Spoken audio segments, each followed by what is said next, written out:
पहलगाम हमले के बाद भारत सरकार का एक और बड़ा फैसला सामने आया है। कश्मीर के 48 पर्यटक स्थलों को बंद कर दिया गया है। 87 में से 48 पर्यटक स्थल बंद कर दिए गए हैं। ये सुरक्षा के मद्देनजर फैसला लिया गया है और इन एरियाज में सुरक्षा को बढ़ाया भी गया है। एंटी फिदाइन स्क्वाड की तैनाती की गई है, यानी कि इस तरह की आशंका है कि आतंकी कुछ गड़बड़ यहां पर कर सकते हैं, इसीलिए एहतियाती तौर पर यह कदम उठाए गए हैं। जो 87 पर्यटक स्थल हैं घाटी में, उनमें से 48 को फिलहाल बंद कर दिया गया है। आगे किसी भी तरह का कोई नुकसान न हो, कोई पब्लिक कैजुअलिटी ना हो, इसके लिए एहतियाती तौर पर यह कदम उठाया गया है और फिलहाल 48 पर्यटक स्थल बंद कर दिए गए। लेकिन अच्छी बात यह है कि जो पर्यटक स्थल खुले हैं उसमें जो लोग हैं, जो पर्यटक हैं, वो आ रहे हैं, यानी कि जो पर्यटक हैं वो मुंह तोड़ जवाब भी दे रहे हैं इसका।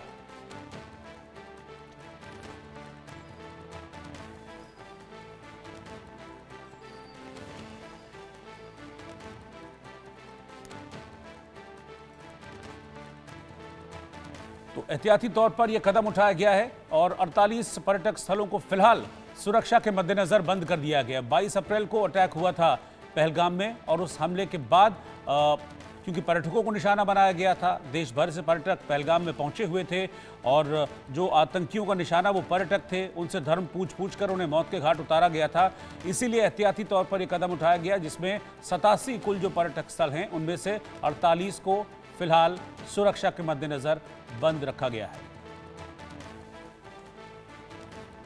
बारामूला उरी एलओसी क्षेत्र के सीमावर्ती इलाके में हम इस समय है और मेरे फिरोज विजय आपको तस्वीरों के जरिए दिखाएंगे कि यहाँ से जेहलिम नदी जो है वो बह रही है, तेज़ फ्लो है और इस जेहलिम नदी के किनारे पर जो है एक टूरिस्ट डेस्टिनेशन है जिसे इको पार्क कहा जाता है। फिलहाल अथॉरिटीज़ ने जिस हिसाब से 48 ऐसी जगहों को जो है बंद किया गया है टूरिस्टों के लिए और उनमें से एक जगह जो है ये इको पार्क भी है, जहां पर अब स्थानीय लोगों और टूरिस्टों से कहा जा रहा है कि फिलहाल एहतियाती तौर पर इस डेस्टिनेशन को जो है बंद किया जाएगा। पूरे जम्मू कश्मीर में जिस तरह से आतंकवाद पर प्रचंड प्रहार चल रहा है, तो इस बीच आतंकी जो है किसी और घटना को अंजाम ना दे, जिसके चलते ये स्टेप जो है जम्मू कश्मीर की सरकार ने उठाया है। फिलहाल लगातार जिस तरह से पहलगाम अटैक के बाद एक उपलब्धि जो है सुरक्षा एजेंसीज को मिल रही है। अब एनआईए यानी जांच एजेंसी एनआईए को भी कई पुख्ता सबूत मिले हैं, जिसमें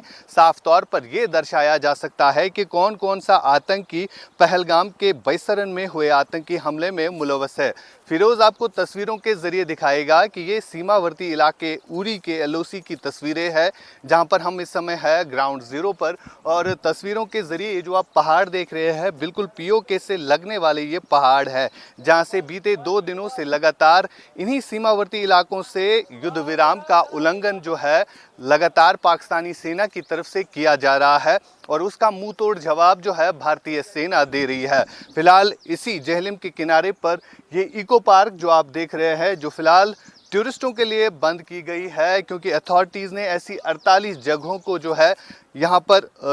उनके लिस्ट जो है शाया की है, जिसमें बॉर्डर टूरिज्म जो है वो भी शामिल है, क्योंकि लगातार बॉर्डर्स और घाटी के पहाड़ी क्षेत्रों में जिस तरह से तनाव की सूरत हाल बनी हुई है, सुरक्षा बलों का साझा सर्च ऑपरेशन इस समय चलाया जा रहा है और पहलगाम हमले के बाद इन ऑपरेशंस में अब तेज़ी लाई जा रही है। जिस तरह से बैसरन के पहलगाम में आतंकी हमला हुआ, उस हमले में 26 इनोसेंट लोगों की जानें चली गई। उसके बाद ये निर्णय जो है अब सरकार ले रही है कि जितनी भी घाटी की ये बॉर्डर टूरिस्ट डेस्टिनेशन है, जिनमें ये एक डेस्टिनेशन भी शामिल है जिसे इको पार्क कहा जाता है और देश विदेश से यहाँ पर पर्यटक आते हैं घूमने के लिए, क्योंकि यहाँ अंदर जो है खूबसूरती काफ़ी है और इसी को देखने के लिए ख़ास तौर पर देश के टूरिस्ट जो है यहाँ पर आते हैं। फिलहाल इस जगह पर हम मौजूद है, इस जगह को फिलहाल बंद कर दिया गया है। अथॉरिटीज़ ने एहतियाती तौर पर स्थानीय लोग जो है अंदर नहीं जा सकते, साथ साथ टूरिस्ट भी अंदर नहीं जा सकते। लेकिन अगर हम बात करें जो ऑपरेशन चल रहे हैं उसमें कहीं ना कहीं अब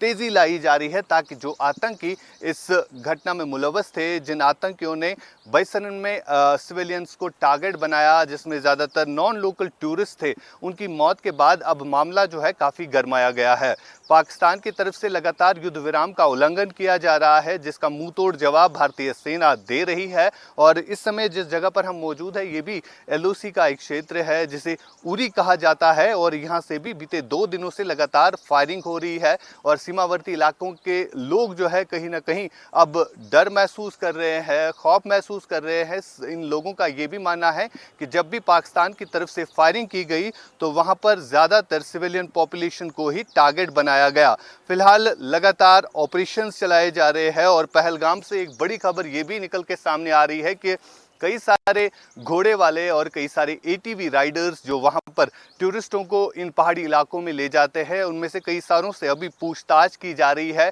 क्योंकि इस हमले के बाद जो है जांच एजेंसियां हर एक चीज़ को खंगाल रही है जहां पर भी कोई लीड मिलती है। फिलहाल एक फोटोग्राफर जो वहां पर तस्वीरें टूरिस्टों की ले रहा था उससे भी पूछताछ की जा रही है क्योंकि उसने अपने कैमरे में जो है तमाम तर तस्वीरें कैद की है और उन तस्वीरों के जरिए साफ तौर पर देखा जा सकता है, आतंकियों की शिनाख्त हो सकती है कि कौन कौन सा आतंकी इन घटनाओं में मुलव्वस रहा है। फिलहाल लगातार सेना और सुरक्षा बलों का साझा सर्च ऑपरेशन चलाया जा रहा है, साथ ही साथ कई सारे आतंकियों के घरों को ध्वस्त किया गया है और इस तरह के ऑपरेशंस आगे भी चलते रहेंगे जब तक ना पहलगाम के अटैक में जो शामिल आतंकी है उनको मारा जाए।